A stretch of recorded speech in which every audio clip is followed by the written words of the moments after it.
My name is Charlotte. I'm in my late 30s now, and for most of my adult life, I've been described with the same words: reliable, capable, low maintenance. I live a quiet, ordinary looking life, the kind people assume means nothing dramatic ever happens behind closed doors. I've learned that when someone is calm, measured, and not loud about their pain, the world often mistakes that for simplicity, or worse, for weakness. If you met me a few years ago, you would have seen a woman who appeared settled, married, stable, out of the race. I had stepped away from a demanding career that once defined me, choosing instead to support a marriage I believed in. It looked like maturity, like a sacrifice made with intention. What no one saw was the moment I gave up my career for marriage, and how subtly, quietly my husband used it against me. This isn't a story about revenge. It's not about exposing a villain or winning some dramatic final scene. It's about something much quieter and far more common. It's about how power can shift without raised voices, how love can slowly turn conditional, how the moment I became financially dependent, the power dynamic shifted, and how long it took me to name what was happening without blaming myself for it. People often assume that emotional justice looks like confrontation or escape. In reality, it often looks like clarity arriving slowly, after years of telling yourself that what you feel doesn't quite qualify as harm. I want to be honest about that middle space, the gray years where nothing is bad enough, yet something essential is being eroded piece by piece. In this story, I'll take you through who I was before anyone noticed me changing. The first small cut didn't leave a mark that others could see. The way disrespect can be normalized when it arrives dressed as practicality or concern. And the role I didn't realize I had been assigned until I'd been playing it for far too long. You won't hear shouting here.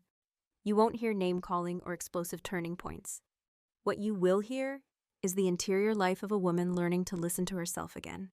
Learning that silence can be chosen, not as surrender, but as strategy. Learning that dignity doesn't require spectacle, and that reclaiming yourself doesn't always mean burning everything down. I'm sharing this not because my experience is unique, but because it's disturbingly familiar to many women who are told they're lucky while slowly being diminished. If you've ever wondered whether you overreacted, whether dependence changed the rules without anyone announcing it, or whether quiet people are capable of quiet dominance, then this story is for you. Before we begin, I want to ask you something gently.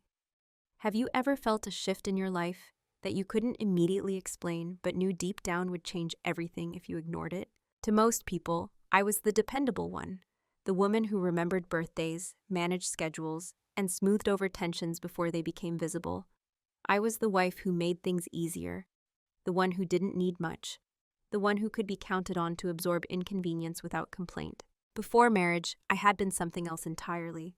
Professionally visible, financially autonomous, intellectually engaged in ways that sharpened me. I worked long hours in a field that rewarded precision and foresight. I was known for being thorough, for seeing what others missed.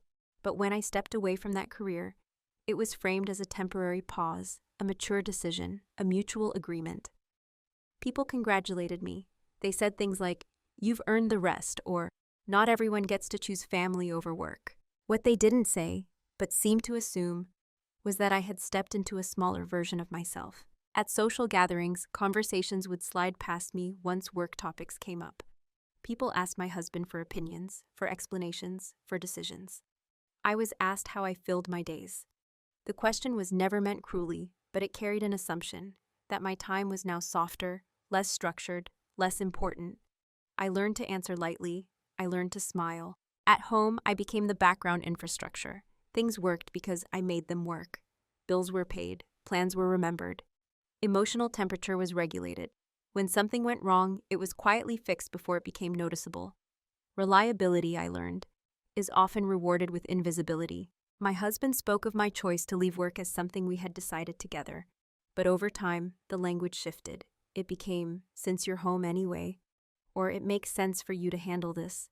Not demands, just logic, practicality, efficiency.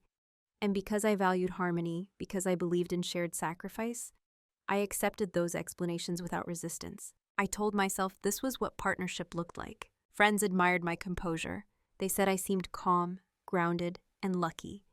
I never corrected them. Not because I was hiding something dramatic, but because there was nothing dramatic to point to. No single incident, no clear wrongdoing, just a slow narrowing of how I was seen, and eventually how I was spoken to. When you're underestimated quietly, it doesn't feel like an insult, it feels like erosion. I was no longer asked what I thought about long-term plans. Decisions were discussed around me, not with me. When I offered an opinion, it was acknowledged politely, then overridden. Not aggressively, just decisively, as if my perspective belonged to a different category now, a softer one, optional. And the most unsettling part was this: I could feel myself adapting. I became more concise, less expressive. I stopped elaborating when I sensed my words weren't landing. I told myself I was being efficient, emotionally intelligent, and low conflict. In reality, I was learning how to disappear in small, socially acceptable ways. No one would have described me as unhappy. I wouldn't have described myself that way either. I was functional, responsible, trusted. But I was also slowly being edited out of my own life narrative, line by line, until I existed mostly in service to someone else's momentum. To them, I was steady, supportive, non-threatening. What they didn't see, and what I hadn't yet fully named, was that beneath that steadiness, I was still watching, still thinking, still keeping track. And even then, long before I understood where this path would lead, something in me refused to fully go quiet. The first moment didn't arrive with cruelty. That's important to say. It came dressed as practicality, almost kindness, which is why it stayed with me. It was small enough to be dismissed, but precise enough to leave a mark. We were discussing money casually over dinner, not an argument, just logistics. A utility bill had gone up, and my husband mentioned it in passing, the way people do when they're thinking out loud. I offered a suggestion, something rooted in habit from my working years. A reallocation, a short-term adjustment.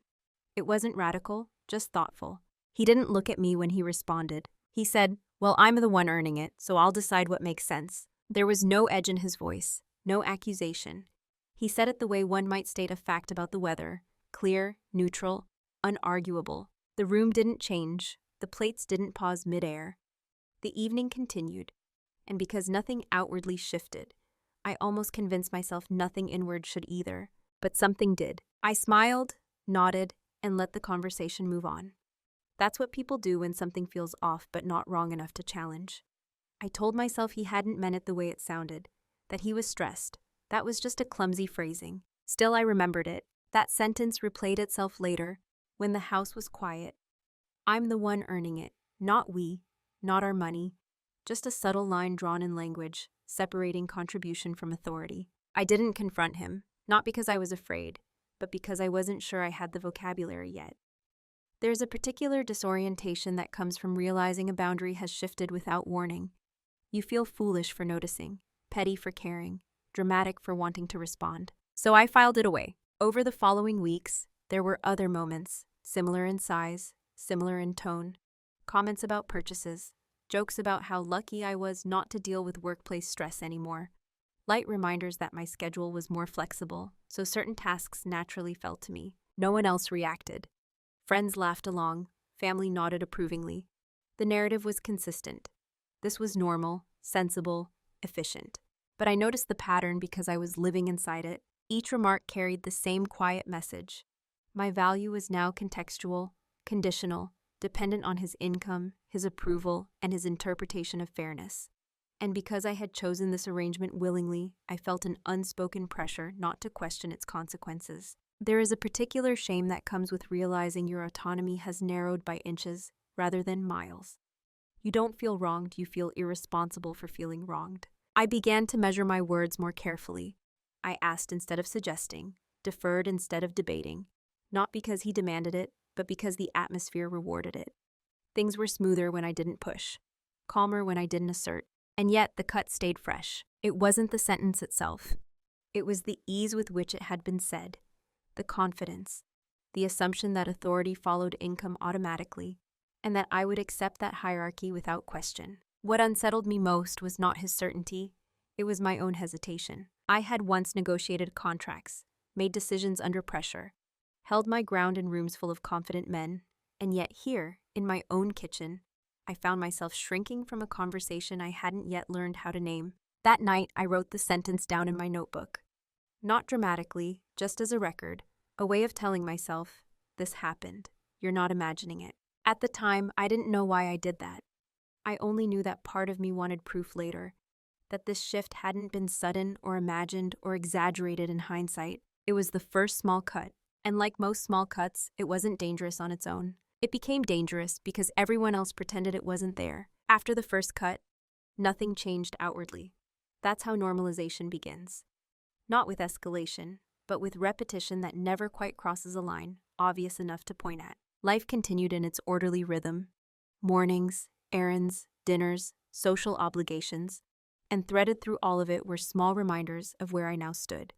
They arrived so consistently, so evenly spaced, that they began to feel like part of the environment rather than interruptions. When friends asked about my old work, my husband would answer for me. He spoke confidently, summarizing my career as something complete, finished. She used to do that, but now she's much happier not dealing with all that stress. I would smile and let it stand, even when the statement wasn't entirely true. Correcting him felt unnecessary, petty, like reopening a chapter everyone else had already closed. At home, decisions were framed as conclusions rather than discussions. Holidays, larger purchases, long-term plans. He would present them as settled ideas, often with a justification that sounded reasonable enough to deflect challenge. "It just makes sense," he'd say. "You don't have to worry about it." I began to notice how often the phrase "you don't have to" was used as a substitute for "you don't get to." The most effective form of dismissal is the one that sounds like protection. When someone removes your agency under the guise of care, it becomes difficult to object without appearing ungrateful. So I rationalized. I told myself that this was simply how partnerships evolve. Those roles naturally specialize. That since I wasn't bringing in income, it was fair for financial decisions to tilt toward him. I reminded myself that I had chosen this, that questioning the structure now would mean questioning my own judgment. And yet, each time my opinion was acknowledged but not acted upon, something inside me tightened. I adapted by becoming more agreeable. Not falsely cheerful, just selectively quiet. I learned when to speak and when to let things pass. I watched how quickly conversations moved on when I didn't insert myself, how smoothly plans unfolded when I didn't ask for clarification. There is a dangerous comfort in becoming easy to manage. Over time, I stopped expecting to be consulted. I preemptively adjusted my desires to fit what was already decided. I framed my preferences as suggestions, then as afterthoughts, then eventually as internal notes I didn't voice at all. No one noticed this shift because it benefited everyone else. Friends admired how understanding I was. My family praised my flexibility. My husband seemed calmer, more decisive, more certain of his role. The system worked, just not for me. What made it harder to resist was that nothing was overtly cruel. There were no insults, no raised voices, just a steady accumulation of moments where my perspective was treated as secondary, optional, decorative. And because I value fairness, I kept looking for evidence that I was overreacting. I replayed conversations in my head, searching for clearer intent. I asked myself whether I would advise a friend to be upset over the same words. Often the answer was no. That's how disrespect becomes normalized, not because it's justified, but because it's ambiguous enough to doubt your own response. I started keeping notes more frequently, dates, phrases, not to build a case against anyone, but to anchor myself in reality, to counter the creeping sense that I was being unreasonable for noticing patterns. The notebook became a place where I didn't have to minimize my reactions, where I could acknowledge that something felt wrong without immediately dismissing it as oversensitivity. Still, I said nothing. Silence at this stage wasn't a strategy. It was self-preservation. I didn't yet understand what I was preserving, only that speaking felt riskier than observing. I told myself I was being patient, mature. That clarity would come with time. And it did, but not before the disrespect had settled in comfortably, like furniture no one remembered moving in. By the time I realized how much ground I had lost, it no longer felt like something that could be addressed with a single conversation. It felt structural, embedded, normal. That was the most unsettling realization of all, that I had been trained, gently and gradually, to accept less than I once required, without anyone ever explicitly asking me to. It took me longer than I care to admit to understand that what was happening wasn't a series of misunderstandings. It was a role, one I had been quietly cast in and had learned to perform well. I was the reliable one, the background stabilizer, the person who made sure nothing fell apart while others moved forward.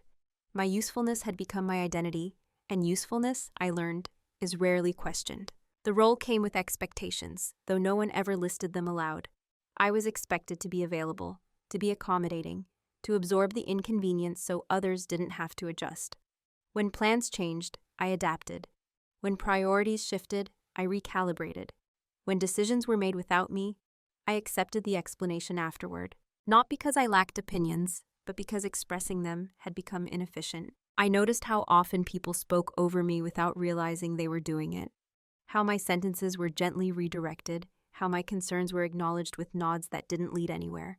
It wasn't dismissal, it was management. At home, my husband relied on me deeply, yet consulted me rarely. He trusted me to execute, not to decide.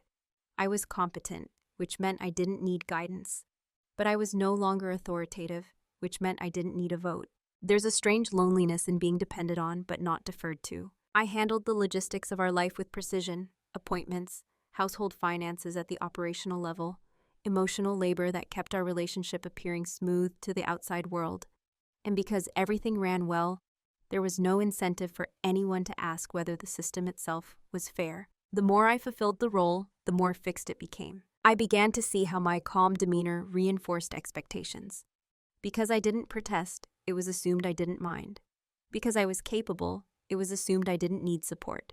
Because I was quiet, it was assumed I was content. And slowly my inner world became something I carried alone. What troubled me wasn't just how others saw me. It was how predictable I had become to them. They knew I would handle things, that I wouldn't escalate, that I would smooth the edges rather than sharpen them. Predictability, I realized, is comforting to those who benefit from it. There was a moment, small, almost forgettable, when this understanding crystallized. We were at a gathering, and someone joked about how I was the organized one, the reason everything in our household worked. My husband laughed and agreed, adding, "She's amazing at keeping things running. I'd be lost without her." It was meant as praise. Everyone smiled, but I heard what wasn't said. I wasn't the partner he turned to for direction. I was the system he relied on to support his momentum, a resource, a constant. That night, I sat with that realization longer than I expected. Not in anger, but in clarity. Roles, once established, don't dissolve on their own. They require renegotiation, or they calcify. And I hadn't renegotiated anything. I had allowed my professional identity to dissolve without replacing it with an equally respected role in our shared life. I had assumed that mutual respect would naturally fill the space. Instead, hierarchy had. What startled me was how easily this had happened. Not through malice, but through momentum. Through assumptions left unchallenged. Through my own belief that being needed was the same as being valued. That was when I understood something fundamental. If I continued performing this role without question, it would define the rest of my life. And yet, even with that awareness, I didn't rush to change anything. Because recognizing a role doesn't automatically tell you how to exit it. Sometimes, it only tells you that staying exactly where you are is no longer an option. The shift didn't happen during an argument. There was no confrontation, no raised voices, no breaking point anyone else would recognize. It happened on an ordinary afternoon, in the kind of quiet moment that usually dissolves into nothing. I was reviewing our household accounts, something I did routinely. Not because I was responsible for major financial decisions, that was no longer framed as my role, but because I managed the day-to-day flow. The numbers were familiar, predictable, until they weren't. There was a transfer I didn't recognize. Not alarming in size, but intentional, purposeful. I checked the date, then the description, then the pattern. It wasn't a mistake. It was a new habit forming without my knowledge. When I asked about it later, my husband answered easily, too easily. "Oh, that? I moved some funds around. It's nothing you need to worry about." The phrase landed heavily, "nothing you need to worry about." It wasn't the transfer itself that unsettled me. It was the assumption embedded in his response. That concern was a privilege now, not a shared responsibility. That my awareness was optional. I nodded. The conversation ended. Outwardly, nothing changed. But internally, something hardened into focus. For the first time, I allowed myself to fully articulate what I had been circling for months. I was financially dependent in ways I had never intended to be.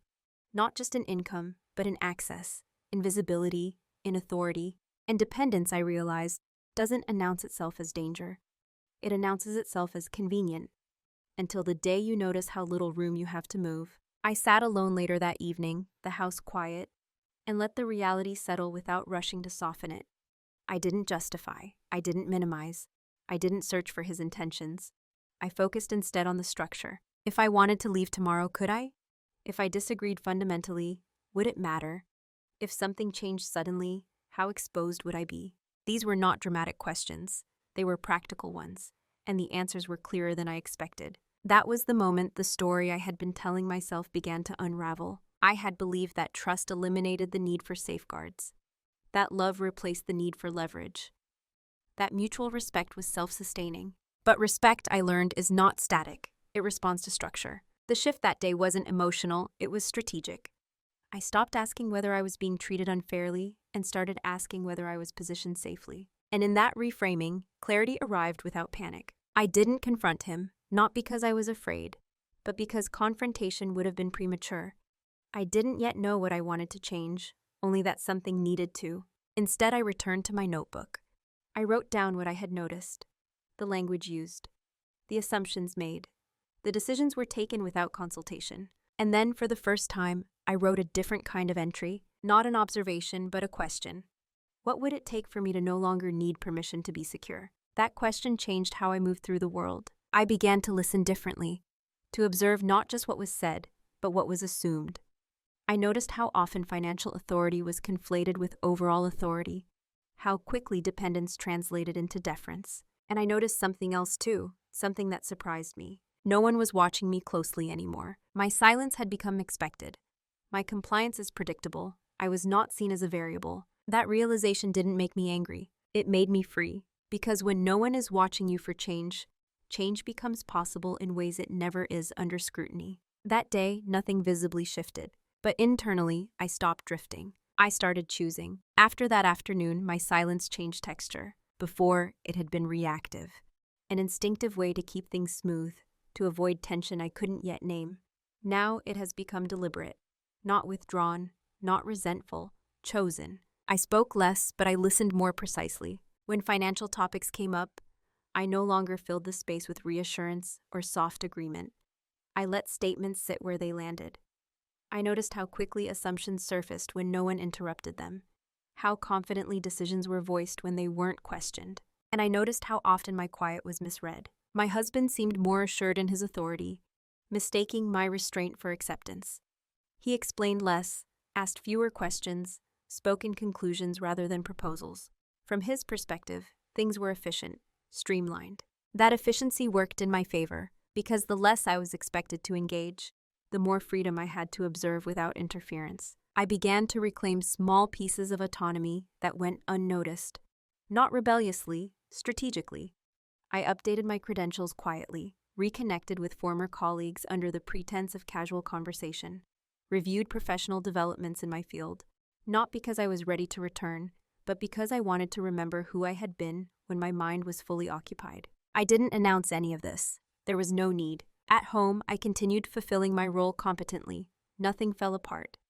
There were no signs of dissatisfaction. If anything, the atmosphere felt calmer, predictable, safe. That predictability created a kind of invisibility cloak. When people believe they understand you completely, they stop looking for new information. I used that. I noticed how often my husband spoke about our future without referencing my agency. Plans framed around his career trajectory, his financial milestones, his timeline. I listened without correcting him, not because I agreed, but because I wanted to understand the full shape of the world he assumed we shared. Silence, I realized, is not empty. It's a container, and what people pour into it tells you everything. I stopped volunteering my emotional labor in moments where it wasn't reciprocated. I didn't withdraw affection or become cold. I simply stopped cushioning conversations that diminished me. When remarks landed awkwardly, I let the awkwardness exist. I no longer rushed to absorb it. That shift was subtle, but it registered. There were moments when he paused, sensing something had changed but unable to name it. He would ask if everything was okay. I would answer honestly, calmly, yes, because it was. I was clearer than I had been in years. What he felt wasn't distance. It was a loss of control over the narrative. And control, once loosened, is often mistaken for disconnection. In reality, I was more connected to myself than ever. I kept documenting patterns, language, financial flows, not obsessively, methodically. The notebook became less about recording harm and more about mapping structure. I learned something important during this time. People rarely notice preparation. They notice a reaction, and because I wasn't reacting, nothing seemed amiss. Friends still saw me as steady, family still described us as solid. The role I had been assigned remained intact on the surface, but underneath I was repositioning, not to punish, not to be surprised, to restore symmetry. I wasn't planning an exit yet. I wasn't plotting confrontation. I was simply ensuring that if circumstances changed, if respect eroded further, if security was threatened, I would not be trapped by the story I had once believed. Silence had given me space, and in that space, I began to remember something I had almost forgotten. I am very good at long-term thinking. While others assumed nothing was happening, I was building an internal framework that did not rely on permission or validation. They mistook my quiet for weakness. I knew it for what it was: preparation. What they never noticed was not a single action, but a pattern of restraint. Preparation, when done quietly, doesn't announce itself. It blends seamlessly into routine. And because I continued to meet expectations, no one questioned what I was doing with the rest of my attention. I started with knowledge, not dramatic research sessions or late-night panic spirals, just steady, disciplined learning. I reviewed financial structures I hadn't needed to think about in years. I refreshed my understanding of joint accounts, individual access, and long-term implications. I didn't assume wrongdoing. I assumed neutrality. I wanted to understand the system I was living in without emotion clouding the analysis. Then I expanded outward. I reached out to former colleagues under the guise of curiosity. Conversations were light, unassuming. We spoke about industry shifts, about how the field had evolved. No one asked why I was interested again, and I didn't offer an explanation. I simply listened. What surprised me was how quickly my mind re-engaged. The skills hadn't vanished. They had been dormant. And as they reactivated, so did a part of my identity I had quietly set aside, not replaced, paused. I also began documenting more precisely, not feelings, but facts, dates, transactions, language patterns, decisions made without consultation. It wasn't about building a case against my husband. It was about building a case for myself. A clear, unemotional record of how authority and access had shifted over time. There is power in clarity that doesn't rely on outrage. At home, I made small logistical adjustments that appeared innocuous. I consolidated documents, ensured copies of important records were accessible to me, updated my own files. Nothing disrupted the household. Nothing that raised suspicion. My husband remained confident, secure. He spoke freely. And because he believed the structure favored him, he didn't think to conceal anything. People rarely hide what they assume you can't use. I paid attention to how financial decisions were framed, not just what was decided, but how the reasoning was presented. The language of authority became familiar, predictable. That predictability revealed more than secrecy ever could. I noticed something else, too. The respect I had lost professionally had not been replaced with emotional leadership in my marriage. I was trusted to manage, but not to steer. And that imbalance, once seen clearly, was impossible to ignore. Still, I didn't rush. Urgency is the enemy of precision. I waited. I observed. I let patterns repeat until they were undeniable, until I no longer needed to convince myself of anything. During this time, there were moments of doubt, not about what I was seeing, but about whether it mattered enough to act on. I questioned whether reclaiming autonomy would disrupt a life that, from the outside, appeared stable. But stability without agency is just containment, and I had contained myself long enough. What they never noticed was that my silence had given me a vantage point. I saw the full shape of the structure, while they only saw its surface. I understood the risks, the leverage points, the vulnerabilities, not because I was scheming, but because I was paying attention. I wasn't looking for a dramatic revelation. I was looking for alignment between my values and my reality. And slowly, that alignment began to take form. I identified where my dependency was absolute and where it was assumed. The difference mattered. Assumed dependence is easier to dismantle than actual dependence. I began to position myself accordingly. Nothing outward changed. No sudden confidence, no visible shift in demeanor. If anything, I became even more predictable, even more reliable. That was the final layer of camouflage. By the time clarity arrived, it didn't feel like discovery. It felt like confirmation. I knew where I stood. I knew what I could do. And most importantly, I knew what I would no longer tolerate, not because it was unbearable, but because it was unnecessary. They never noticed the preparation. They only noticed, much later, that something they had relied on was no longer available. But by then, the work was already done. The reveal didn't come with adrenaline. There was no surge of triumph, no moment where I sat back and thought, now I've got you. That kind of thinking had never interested me. What arrived instead was something quieter and far more stabilizing. Clarity. It happened one evening when I was reviewing everything I had gathered, not searching for anything new, just organizing what I already knew. Patterns, timelines, documents, conversations. When laid out together, they formed a structure so coherent it was impossible to unsee. I wasn't as powerless as I had been led to believe. More precisely, I wasn't as powerless as I had slowly begun to believe about myself. The leverage wasn't a secret bank account or a hidden betrayal. It was structural, procedural, legal and financial realities that didn't care about tone, intention, or who raised their voice the least.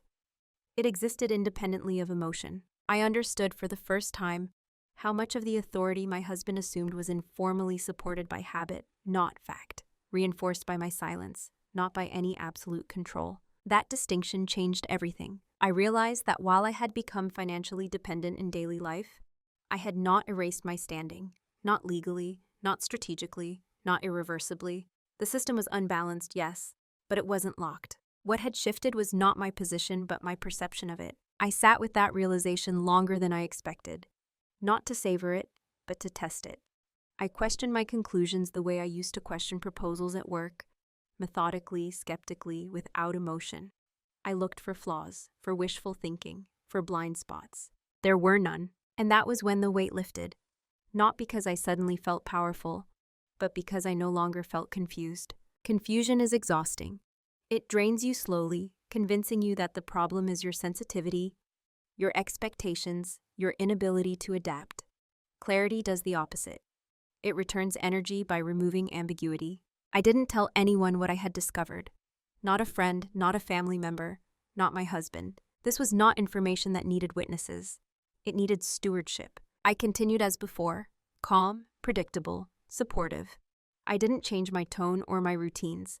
I didn't hint at awareness, because awareness, once revealed prematurely, becomes negotiable. And I wasn't interested in negotiation yet. What I felt wasn't satisfaction, it was responsibility. Knowing you have options doesn't mean you use them immediately. It means you choose when and whether they are necessary. For the first time since leaving my career, I felt internally aligned. Not because circumstances had changed, but because my understanding had. I saw the marriage more clearly, not as a battlefield, not as a prison, but as a structure that had evolved unevenly.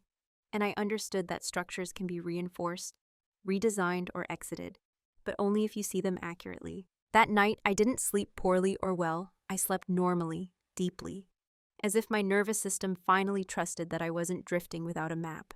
The next morning, nothing looked different, but I was. I moved through the day with a steadiness that came from choice, not endurance.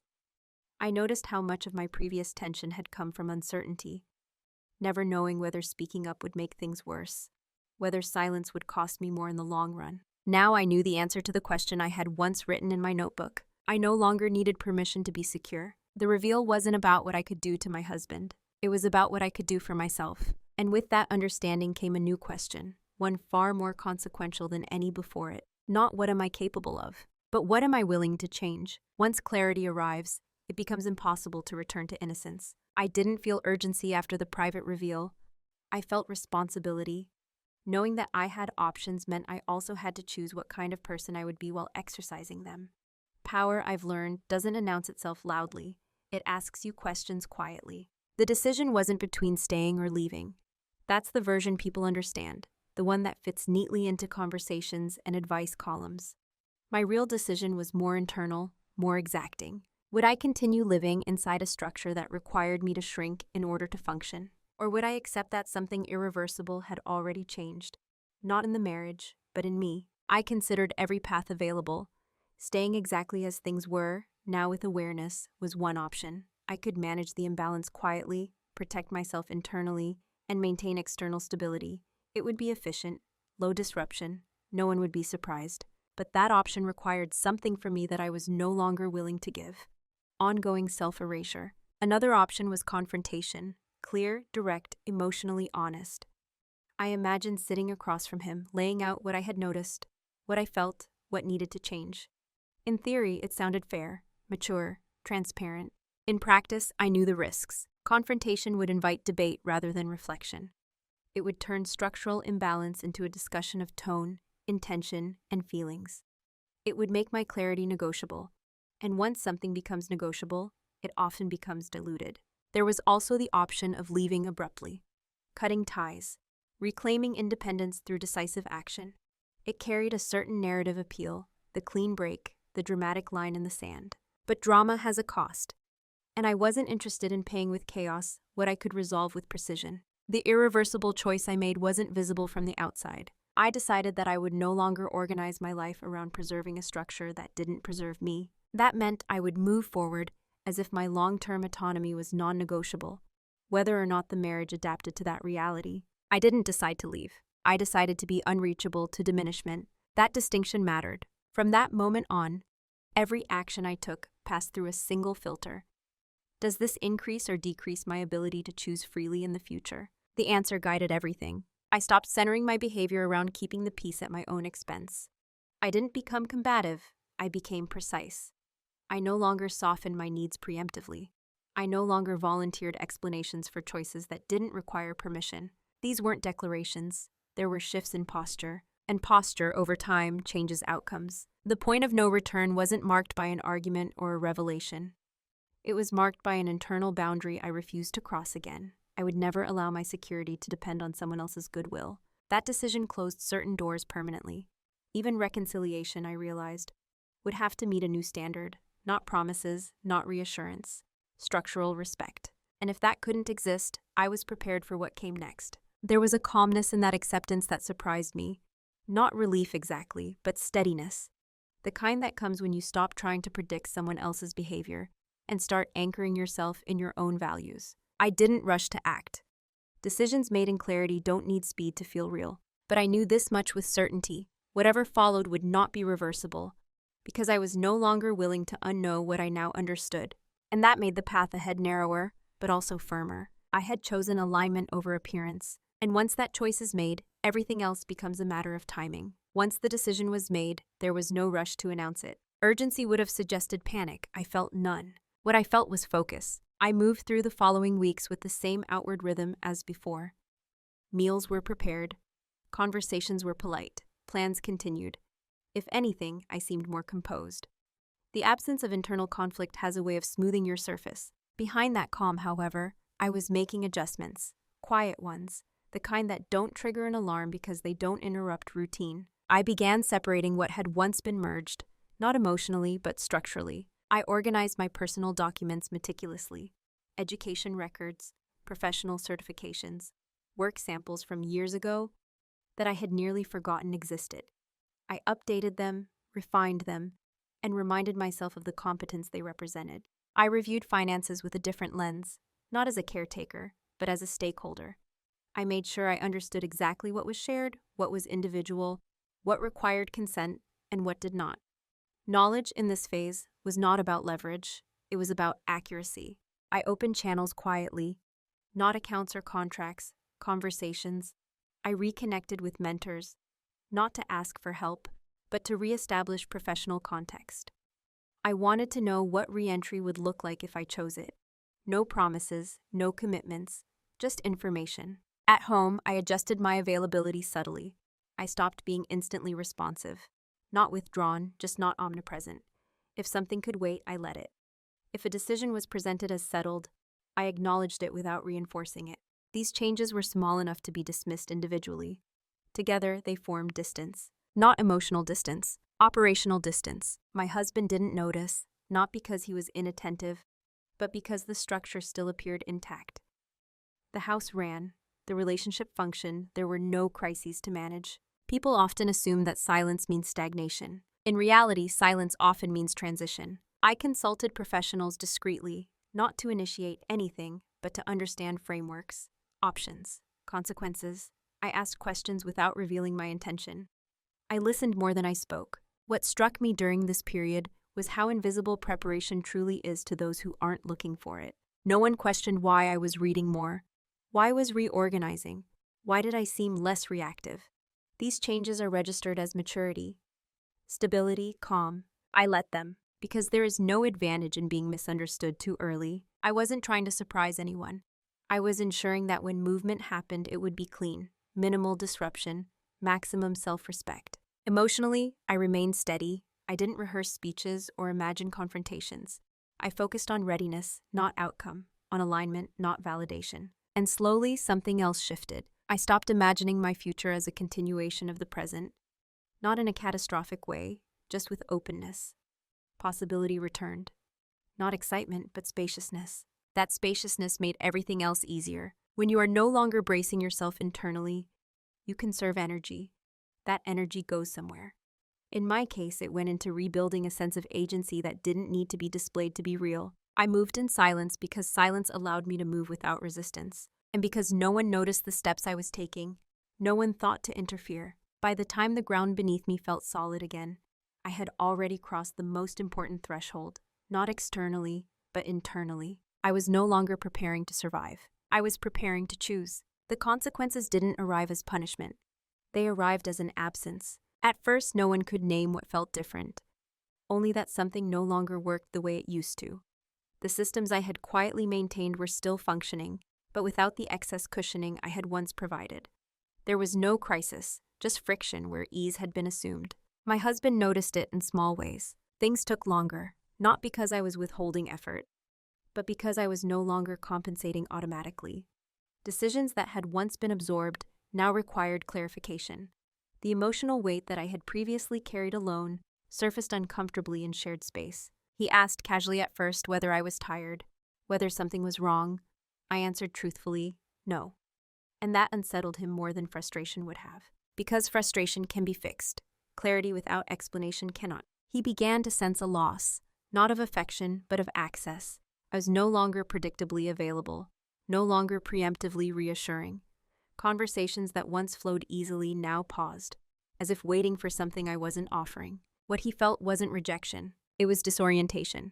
The structure he had grown accustomed to relied on my invisible labor, emotional, logistical, psychological.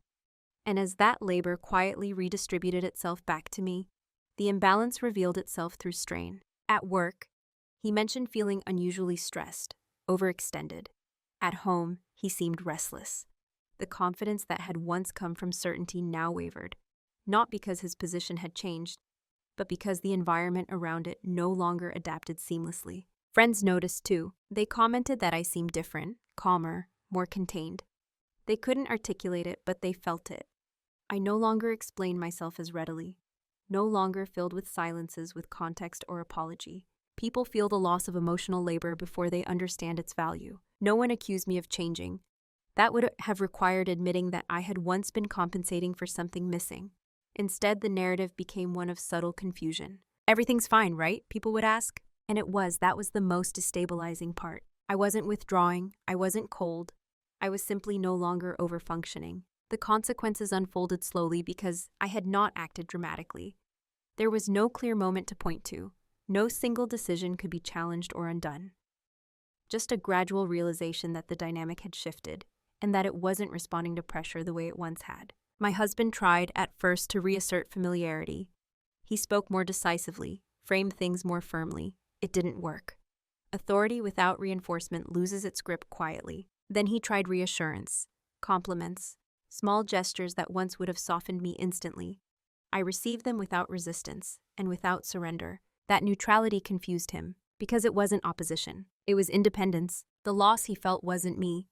It was the version of me that had organized his world without asking anything in return.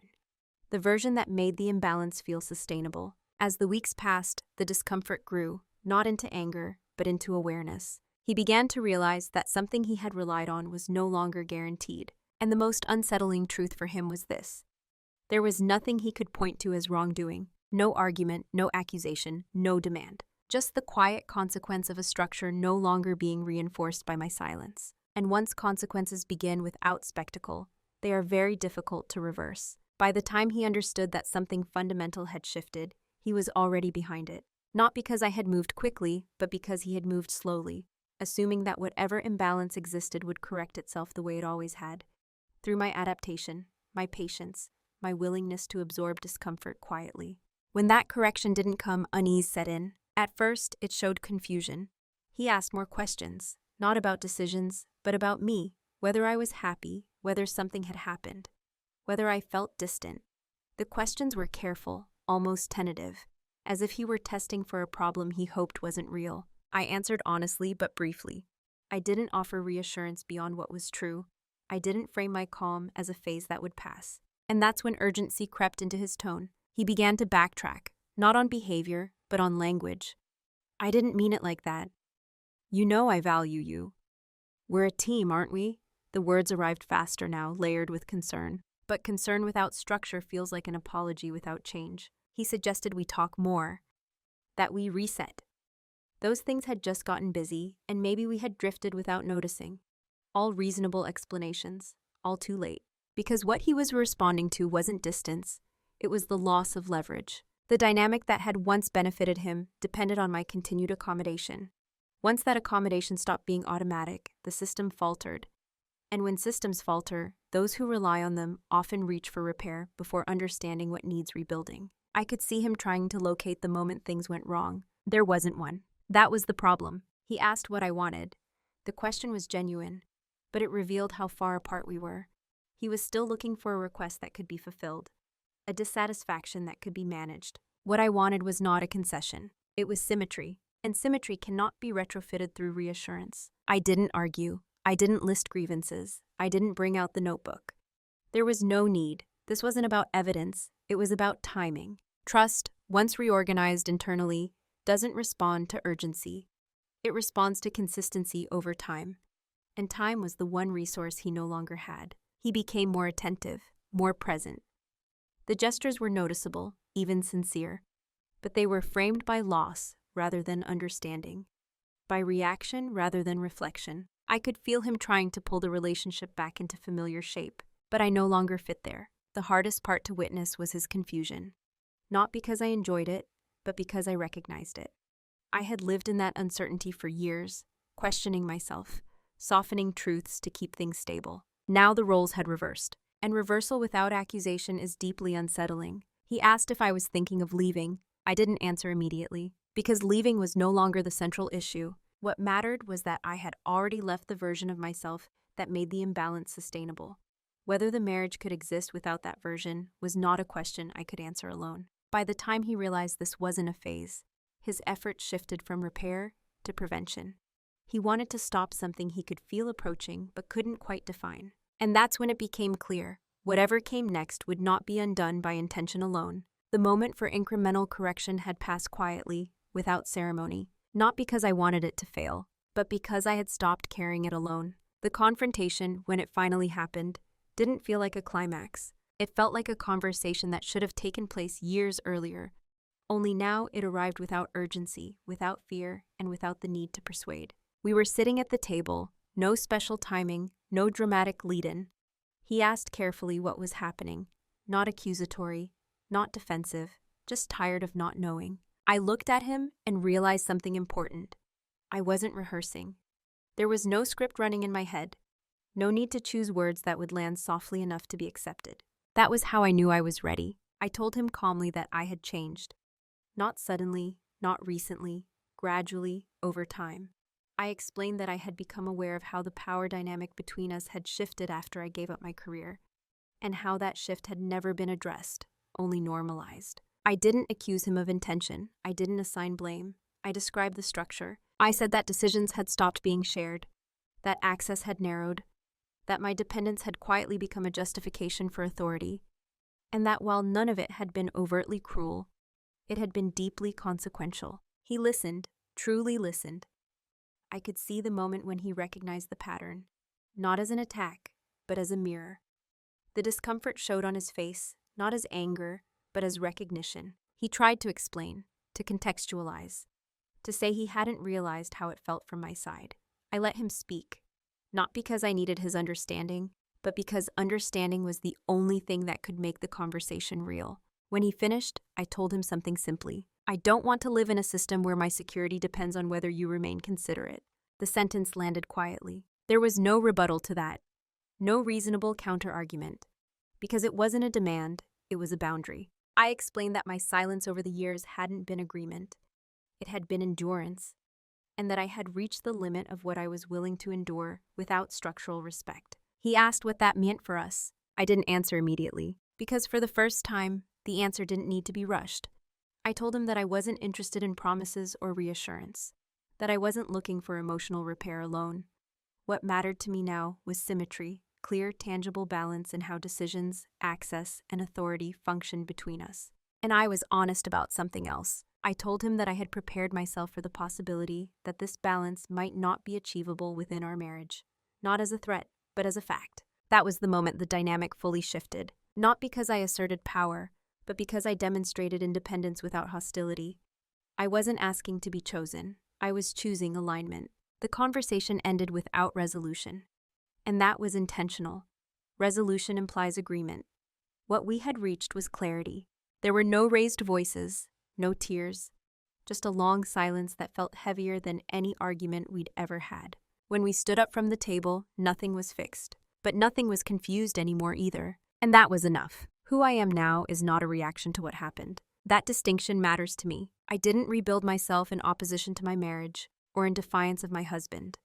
I rebuilt myself in alignment with something I had neglected for too long, my own authority over my life. Today, my days look different, but not dramatically so. There is no constant sense of urgency, no need to prove anything. I work again, though not in the same way I once did. My relationship to work is quieter, more intentional. It serves me now rather than consuming me. I make decisions with clarity rather than accommodation. I consider others, but I do not preemptively minimize myself to do so. That shift alone has changed how people respond to me. Some relationships adjusted, some didn't survive. That outcome was not something I chased, but something I accepted. What I know now is this: respect doesn't erode overnight. It fades through small allowances, through silence that isn't chosen, through the belief that being needed is enough. I no longer confuse being useful with being valued. I also no longer mistake calm for compliance. The quiet dominance people sometimes sense in me now isn't about control. It's about groundedness. When you are anchored in your own security, financial, emotional, psychological, you don't need to assert yourself loudly. Your boundaries are felt rather than announced. I carry myself differently because I trust myself differently. I still value partnership. I still believe in shared lives and mutual care. But I understand now that a partnership without symmetry eventually becomes containment. And containment, no matter how comfortable it appears, will always cost you something essential. There is no bitterness in this chapter of my life. That surprises people when they hear the story. They expect anger, they expect regret. What they don't expect is peace. Peace doesn't come from winning. It comes from no longer betraying yourself quietly. I am more selective now, not just about relationships, but about the narratives I accept. I don't allow others to define my sacrifices for me. I don't romanticize endurance, and I don't wait for discomfort to become unbearable before acknowledging it. The woman I am now would recognize the early signs sooner. She would ask harder questions earlier, but she would also have compassion for the woman I was, the one who believed in stability, in love, in the idea that good intentions were enough. They weren't, and that doesn't make that woman foolish. It makes her human. If there's one thing I carry forward with certainty, it's this: autonomy is not something you reclaim all at once. It's something you protect daily, often quietly, through choices that don't look dramatic from the outside. Who I am now is not louder. I'm clearer, and clarity, I've learned, is the most sustainable form of strength. There's a temptation when telling stories like this to end with a warning, to package everything into advice sharp enough to cut through denial. But life rarely changes because someone else sounded the alarm. It changes when something familiar suddenly feels misaligned, and you decide to listen. The moral of the story isn't to trust, or not to sacrifice, or not to choose love over career. I did all of those things sincerely. I don't regret believing in partnership. I regret only how long I believed that discomfort had to be dramatic to be valid. What I learned, slowly, quietly, is that power doesn't always announce itself when it shifts. Sometimes it moves in through language, through assumptions, through systems that reward your silence and call it harmony. The moment I became financially dependent, the power dynamic shifted. Not because my husband planned it that way, and not because I was naive, but because structure matters more than intention. And when structure goes unexamined, It almost always benefits the person who already has more leverage. Emotional justice doesn't require revenge. It requires recognition. Quiet dominance isn't about outmaneuvering someone else. It's about refusing to disappear just because doing so makes life easier for others. It's about choosing long-term dignity over short-term peace. If you take anything from my story, let it be this. If your voice is becoming optional, if your access is narrowing, if your security depends on staying agreeable, those are not personal failures. They are signals. And signals don't demand immediate action. They demand attention. You don't need to blow up your life to reclaim yourself. You don't need a villain to justify clarity. Sometimes the most radical thing you can do is stop compensating quietly and see what changes when you no longer carry everything alone. I didn't win anything in the dramatic sense. There was no final triumph, no public reckoning. What I gained was something far more durable. I gained alignment, and alignment doesn't fade when circumstances change. It travels with you. If you're listening to this and recognizing parts of your own life, moments you brushed off, silences you justified, dependencies you told yourself were temporary, I hope the story gave you language without pressure. You're allowed to notice before it becomes unbearable. You're allowed to prepare without announcing it. And you're allowed to choose yourself without making anyone the enemy.